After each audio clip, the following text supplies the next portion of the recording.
నమస్తే. నేను మీ Gopi. Welcome back to our channel. ఈరోజు ముందు వచ్చరికి సీనియర్ జర్నలిస్ట్ జగదేవ్ గారు ఉన్నారు. సార్ నమస్తే sir. Sir Pawan Kalyan fans దెబ్బకి అల్లు అర్జున్ ఫ్యాన్స్, అదేవిధంగా అల్లు అర్జున్ గారు వాళ్ళ టీం క్రూ అయితే ఉందో పుష్ప 2 రిలీజ్ అవుతుందని పోస్ట్ పోన్ చేశారంట. యాక్చువల్గా అయితే ఆగస్టు 15 రిలీజ్ అవ్వాల్సిన మూవీ ఇప్పుడు డిసెంబర్లోకి అయితే పోస్ట్ పోన్ చేశారు. సో పవన్ కళ్యాణ్ ఫ్యాన్స్ తో భయపడే ఈ సినిమా పోస్ట్ పోన్ చేశారట.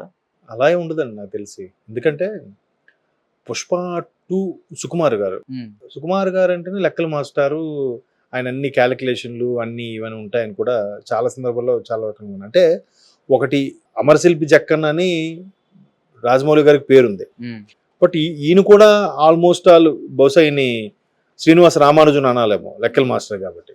ప్రతిది కూడా ఒక లెక్క, ఒక ఇది. ఎందుకంటే మీకు దాని మీద ఎంత ట్రోల్స్ జరిగాయంటే గద్దలకొండ గణేష్ సినిమాలో క్లైమాక్స్లో ఈ హీరో ఈ సినిమాలోకి షిఫ్ట్ అవుతాడు. ఆయన్ని అటాక్ చేయాలని వచ్చుకున్న సుబ్బరాజు కూడా ఈ సినిమాలోకి షిఫ్ట్ అవుతానంటే అప్పుడు వాడిని కూడా పరిచయం చేస్తారు. పరిచయం చేసిన తర్వాత క్లైమాక్స్లో ఆయన గెస్ట్ రోల్ వస్తాడు అన్నమాట. సుకుమార్ వచ్చి అదేంటిది నీకు గన్ను 45 డిగ్రీస్లో పట్టుకున్నాను కదా, 90 డిగ్రీస్లో పట్టుకున్నావు ఏంటి, అది కాదు కదా అని. అంటే ఆయన అంత పర్ఫెక్ట్గా రాసుకుంటాడంట. ఒక పర్సన్ నిలబడి 45 డిగ్రీస్లో గన్ను పెట్టి, అంటే ఇప్పుడు ఇది 90 డిగ్రీస్, సెంటర్ 45, అంటే 45లో పట్టుకొని నిలబడమంటే నువ్వు 90 డిగ్రీస్ ఇట్లా స్ట్రైట్గా పట్టుకున్నావు ఏంటి, ఇట్లా ఏవో సరదాగా అందులో ఉంటుంది. బట్ ఆయన పర్ఫెక్ట్నెస్కి అదొక ఎగ్జాంపుల్ అనమాట. సో అట్లాగా డిలే అయ్యి ఉండొచ్చు. ఎందుకంటే ఆల్రెడీ పుష్ప రిలీజ్ అయ్యి 3 ఏళ్ళు అయిందా, 21 అనుకుంటాను. 2 ఏళ్ళు దాటుతుంది. 2 ఏళ్ళు 3 ఏళ్ళు, ఇది 24 అంటే 3 ఏడు వచ్చేసినట్టే. సో ఇన్నేళ్ళుగా అసలు లక్కీగా బన్నీకి నేషనల్ అవార్డు వచ్చింది కాబట్టి ఇంకే సినిమాలు మధ్యలో గెస్ట్ ఏం చేయట్లేదు కాబట్టి మర్చిపోయారు.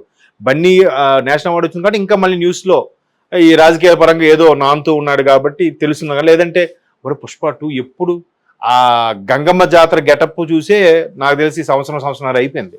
మరి అప్పటి నుంచి ఇంకా post production works, music sittings, ఇంకా అవి ఇవి, ఇంకా కొన్ని క్లైమాక్స్ సీన్స్, ఒక సీను భారీ ఫైటింగ్ సీన్ ఏదో ఉందంట, లారీ ఎగురుతున్నట్టుగా ఏదో అప్పుడు ఆ మధ్యన ట్రోల్స్ వచ్చాయి, చందనం కర్రలు అవి అవుతున్నట్టుగా. తర్వాత పుష్పాని పట్టుకోగలరా లేదా, ఆయన అడవుల్లోకి వెళ్ళిపోతున్నట్టుగా ఒక సీను, ఏవో అట్లా ఇవన్నీ కొన్ని లేదు. ఇప్పుడు ఆయన నేషనల్ స్టార్ అయిపోయాడు. పుష్పకి నేషనల్ స్టార్ కాదు కాబట్టి ఒక మంచి ఇమేజ్ ఉన్న హీరో, మంచి ఫ్లెక్సిబిలిటీ ఉన్న హీరోగా కాబట్టి ఈయనకి పాత్ర సూట్ అవుతుంది అనుకునే చేశారు. దాని లక్కీగా సూట్ అయ్యింది. ఆయన వాయిస్, యాక్సెంట్ అన్ని కనెక్ట్ అయ్యాయి. మరి ఇప్పుడు పుష్ప 2కి నేషనల్ ఫిగర్ అయిపోయాడు ఆయన బన్నీ. బెస్ట్ యాక్టర్ అవార్డు కూడా వచ్చింది. మరి ఆ ఇమేజ్ తగ్గట్టుగా తీయాలిగా, ఎక్స్పెక్టేషన్స్ పెరిగిపోతాయిగా. పెరిగిపోవడం వల్ల ఏమవుతుందంటే ఒక రకమైన భయము, ఒక రకమైన అభద్రతా భావం కూడా పెరుగుతుంది. అమ్మో భారీ ఎక్స్పెక్టేషన్స్ పెరిగిపోతున్నాయి, మనం రీచ్ అవ్వగలమా లేదా అనేది. ఆ రీచ్ అవ్వడం వల్ల ఇంకొంచెం మాడిఫికేషన్ చేస్తే బాగుంటుంది, ఇక్కడ ఇది కొద్దిగా సెట్ చేస్తే బాగుంటుంది, ఇక్కడ ఈ సీన్ కొద్ది మారిస్తే బాగుంటుంది, లేకపోతే ఈ సీన్ లెంత్ అయింది కట్ చేద్దాం, ఇట్లాగా ఎడిటర్తో కూర్చొని అది పెడదామా ఇది పెడదామా, లేదా ఇది బారాలేదు ఇది మళ్ళీ తీద్దాం, లేదా ఈ ఒక్క బిట్టు మరొకసారి షూట్ చేద్దాం, లేదంటే ఆల్రెడీ రష్లోంచి తీసుకొని ఆ బిట్ ఇది పెడదాం, అది బాగాలైపోయింది ఇదే బెటర్ ఏమో, ఇది బాగుండదేమో, ఇక రకరకాల తర్జుమాలు అవడం వల్ల మరలా ఆ లెక్కల మాస్టర్ పర్ఫెక్ట్నెస్ వల్ల అది కాస్త డిలే అయితే అయ్యుండొచ్చు. కానీ కేవలం పవన్ కళ్యాణ్ గారు ఫ్యాన్స్కి భయపడి అయితే కాకపోవచ్చు. మరి ఇది ఎలక్షన్ ముందు ఎందుకు జరగలేదు అంటారు, ఎలక్షన్ తర్వాత ఎందుకు జరిగిందంటారు? ఎస్, మంచి క్వశ్చన్. అయితే ఇది ఒక వెర్షన్. నేను ఇంతకుముందు మీరు చెప్పిన దానికి కూడా ఒక వెర్షన్, లెక్కల మాస్టర్ పర్ఫెక్షన్. రెండో వెర్షన్లో ఇది కూడా జరగచ్చు. ఎందుకు జరగచ్చు అంటే దీనికి చిన్న ఎగ్జాంపుల్ చెప్తాను. అంటే దయచేసి నందమూరి ఫ్యాన్స్ ఎవరేమో అనుకోకూడదు. ఎందుకంటే డెవిల్ సినిమా రిలీజ్ అయింది ఎప్పుడు, మొన్న చంద్రబాబు గారు అరెస్ట్ తర్వాత ఇప్పుడు రిలీజ్ అయింది, డిసెంబర్ ఇప్పుడు రిలీజ్ అయింది అనుకుంటా, లాస్ట్ ఇయర్. కళ్యాణ్ రామ్ గారు సినిమా చాలా బాగుంటుంది, మీరు చూసారో లేదు. దేశభక్తికి సంబంధించింది. ఒక అందులో హీరో నేతాజీ సుభాష్ చంద్రబోస్కి రైట్ హ్యాండ్ లాంటి powerful intelligence officer. But British ప్రభుత్వంలో పనిచేస్తూ ఉద్యమానికి ఊపిరి పోస్తూ ఉంటాడు, కోవర్ట్గా ఉండి. అది మరి అంత నీట్గా అంత బాగా తీసిన సినిమాని ఎందుకు ఆడలేదు చెప్పండి? ఎందుకు ఆడలేదంటే ఆయన ఆడియో ఫంక్షన్కి వచ్చినప్పుడు, అంటే ఇది ఒక వెర్షన్లో చాలామంది ఫ్యాన్స్ కానీ చాలామంది మాట్లాడుకున్న మాట ఇది. ఆయన ఒకసారి ఆడియో ఫంక్షన్కి వచ్చినప్పుడు మీ దీనికి ప్రమోషన్స్కి తమ్ముడు రావట్లేదు అంటే ఆడియో ఫంక్షన్కి వచ్చాడు కదా అన్న. సార్ ఏంటి మరి నెక్స్ట్ ఎలక్షన్స్ ఉన్నాయి, మీదే కదా పార్టీ టీడీపీ, మరి మీరు తమ్ముడు అదే ఎన్టీఆర్ గారు క్యాన్వాసింగ్లో పార్టిసిపేట్ చేస్తారంటే దానికి ఆయన ఏ తప్పు మాట్లాడలే. చూడాలండి తమ్ముడిని ఒకసారి మాట్లాడి చెప్తాను అన్నాడు ఆయన. దానికి వీళ్ళు టీడీపీకి దూరంగా ఉన్నారు, అసలు కొడాలి నాని లాంటి వ్యక్తి ఎన్ని విమర్శలు చేసినా వీళ్ళు అడ్డు చెప్పట్లేదు, ఎస్పెషల్లీ ఎన్టీఆర్ గారు మాట్లాడట్లేదు. తరువాత చంద్రబాబు గారికి జైలు పాలైనప్పుడు తర్వాత బయటకు వచ్చాక ఎంత కన్ను ఆపరేషన్ అది చేయించుకున్నారు కదా, ఆరోగ్యం కూడా దెబ్బతింది కదా. అంత జరిగినప్పుడు ఎక్కడెక్కడ వాళ్ళు వచ్చి పరామర్శన చేశారు, ఫోన్ల ద్వారా కానీ లేదంటే ఇంటికి వచ్చి పరామర్శన చేశారు. కనీసం జూనియర్ ఎన్టీఆర్ అనే వ్యక్తి పరామర్శించడం కానీ, ఫోన్లో ఇది చేయడం కానీ, ఒక ట్వీట్ కానీ ఏమీ చేయలేదు. అది అప్పట్లో చాలా గగ్గోలు పెట్టింది ఆ అంశం, మీరు చూసే ఉంటారు. సో అట్లాగా ఎందుకు ఎంత దూరంగా ఉన్నారు, వీళ్ళేంటి వీళ్ళు సెపరేట్గా ఒక సామ్రాజ్యం స్థాపించాలనుకుంటున్నారా, లేదా తాతగారు పెట్టిన పార్టీకి ఈ నాయకత్వం వహించడం వల్ల వీళ్ళేమైనా ఇబ్బంది పడుతున్నారా అనే ఉద్దేశం. అలాంటి వార్తలు ట్రోల్స్ చాలా అవడం వల్ల డెవిల్ సినిమా ఆడనివ్వలేదు, సరిగ్గా ఎవరు రెస్పాండ్ అవ్వలేదు అనేది ఒక వార్త. వాస్తవం ఎంతో తెలియదు, ఎందుకంటే ఒకసారి చాలా బాగున్న సినిమాలు కూడా ఆడిన సందర్భాలు ఉన్నాయి మన తెలుగులో. సో అలాంటి ఇంపాక్టే ఇప్పుడు పుష్ప మీద కూడా పడొచ్చేమో అని నా అభిప్రాయం. మీరు అడిగారు కదా ఎలక్షన్స్ తర్వాత ఏదైతే బన్నీ గారికి అదే మెగా ఫ్యామిలీకి అల్లు ఫ్యామిలీకి రాజుకుంటున్న నిప్పు సోషల్ మీడియాలో ఏదైతే ఉందో, సో అది మేబీ పవన్ ఫ్యాన్స్, అల్లు వారి ఫ్యామిలీకి ఆర్మీయే ఉంటే పవన్కి ఫ్యాన్స్ కాదు కదా భక్తులు అందరూ.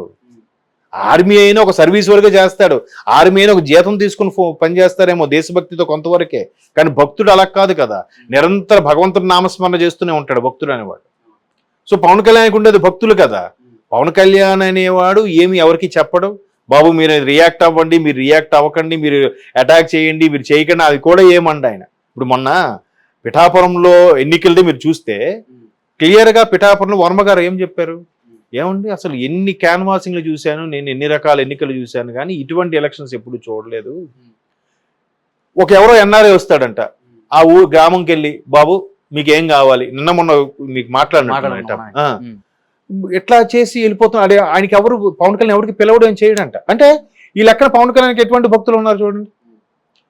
సో ఇటువంటి ఫ్యాన్స్, ఇటువంటి ఫ్యాన్ బేస్ ఉన్న పవన్ కళ్యాణ్ ఆయన మళ్ళీ ఇప్పుడు ఆ బన్నీ గారు ఎప్పుడైతే వైసీపీకి సపోర్ట్ ఇచ్చారో దాని మీద ఎటువంటి ట్రోల్స్ నడుస్తున్నాయి.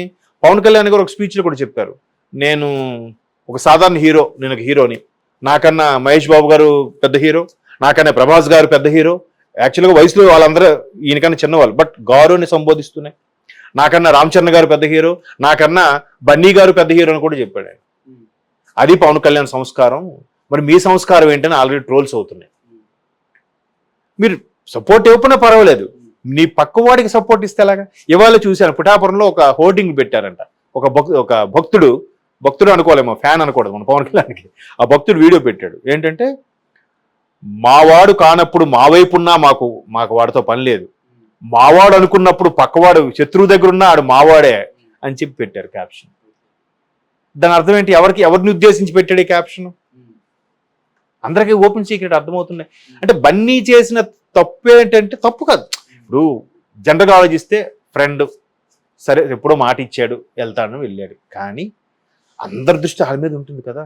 ఒక్కొక్క రాజకీయ నేపథ్యం, ఒక్కొక్క సినీ నేపథ్యం, ఒకవైపు మెగాస్టార్ ఒకప్పుడు పార్టీ పెట్టి విలీనం చేశారు, హడ్డిల్స్ నుంచే పవన్ కళ్యాణ్ అరే ఈయన కూడా అన్నయ్యలాగా విలీనం చేసేస్తాడు అలాంటి ఎన్నో హడ్డిల్స్, విమర్శలు, ట్రోలింగ్స్ను ఎదుర్కొంటూ 2 స్థానాల్లో కూడా ఓడిపోయినా మళ్ళీ పోటీ చేసి అఖండ విజయం వచ్చాడు కదా ఈరోజు.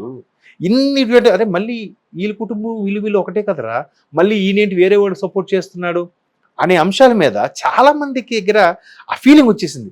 ఏంటి ఈయనకి అప్పుడే ఒక నేషనల్ స్టార్ అయ్యేసరికి అప్పుడే పవన్ కళ్యాణ్ అంటే ఎవరో తెలియదు అన్నట్టుగా బిహేవ్ చేస్తాడు ఆయన అనే విమర్శలు ఎక్కువ వినిపిస్తున్నాయి. మేబీ బన్నీ గారికి ఆ ఫీలింగ్ ఉందో లేదో నాకు తెలియదు. ఎప్పుడైతే ఆ ఫీలింగ్స్ వినిపిస్తున్నాయో ఇంకా మేబీ ఫ్యాన్స్ అడ్డుకుంటామని కూడా స్టేట్మెంట్ ఇచ్చారు. సరే ఇది కొన్నాళ్ళు సద్దుమణగాలంటే ఒక 6 నెలల గ్యాప్ కావాలేమో, ఎందుకంటే భగవంతుడు మనిషికి ఇచ్చిన పెద్ద వరము మరుపు, రెండోది నిద్ర.